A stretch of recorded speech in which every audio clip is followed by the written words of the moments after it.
if you've lost your identity from a dream that didn't pan out. I'm going to show you how your emotions are the key to finding yourself again. My name is Estevan, and with my Rule of Three method, I help people who have lost a cherished dream in their life rediscover their purpose, reclaim their identity, and build a life that feels true and more authentic to who they really are. The first thing to understand is that emotions are signals, and they give you information about problems beneath the surface. Sometimes the pain from identity loss can be so intense to such a degree that we either distort the memory, suppress the emotion, or just completely disassociate from ourselves and become almost like a walking husk, to which then what's left is the emotional symptom that, unless we actually investigate, will be a mystery to us as to why we almost feel like possessed by them.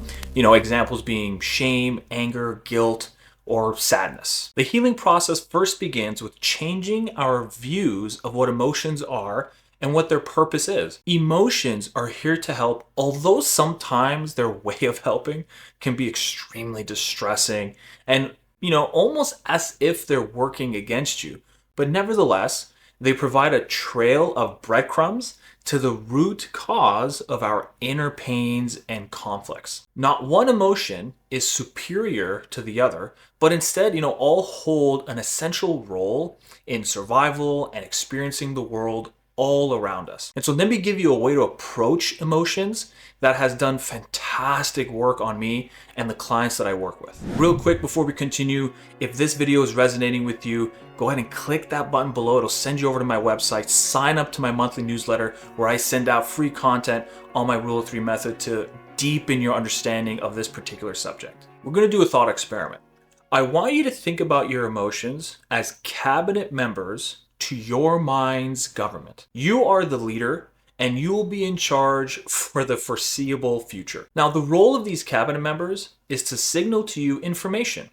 Much like a finance minister would present to the prime minister, what the current economic situation is for the country. Now, imagine in that scenario, if the prime minister ignored the finance minister and kept just chugging along with the same policies and mode of thinking that led them to that problem in the first place. Perhaps the prime minister is trying to avoid bad news about a policy that he thought would be great for his people. However, there is a clear amount of evidence that points that his policy is just not working at all, and it's actually causing a rise in cost of living. So what would happen if he continued to ignore the finance minister? Well, the problem will just get worse and worse. And eventually, the prime minister will almost begin to resent that minister, causing him all this pain and suffering, even though all he has to do is give that minister audience to explain what's going on and what they can do to actually fix the problem and come to a solution. So circling back to emotions, here are a couple questions you can ask yourself to begin the process of listening to what your emotions are trying to say. First one being, what are my emotions trying to communicate to me?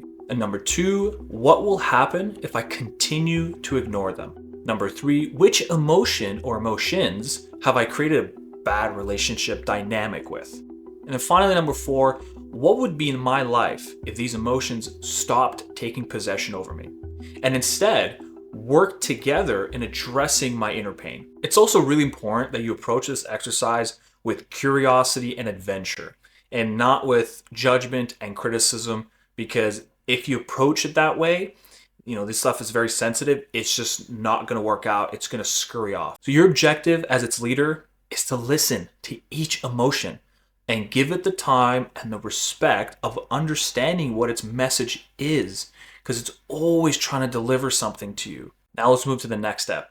I want you to go ahead and grab a journal and a pen, and I want you to just put it by your bedside or carry it with you. It doesn't really matter. Well, this process will take time, so be patient and do not rush this at all. So you're going to start by writing down the emotion that seems to want your attention the most. Or in other words, which emotion are you most familiar with?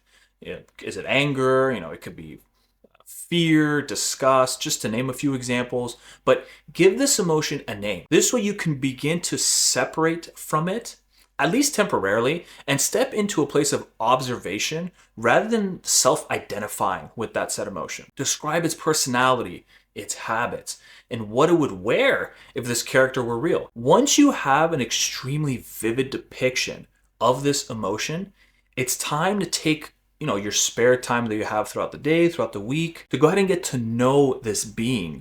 What is its story? And what does it try to communicate to you in times of distress? Soon you will start to link memories and key events in your life to the inception of this character. And you will see its connection to other areas of your psyche. Understand that this character is a vessel for valuable insight that exists within you that needs gentle thought to unpack completely. This exercise has helped me make so much progress in my life because we almost always, without conscious thought, embody the emotion, and we start to personify as that said emotion, when in reality, you're not. You are not your emotions. This exercise also works really well because as humans, we love story, myth, and pictures with deeper meaning we call archetypes.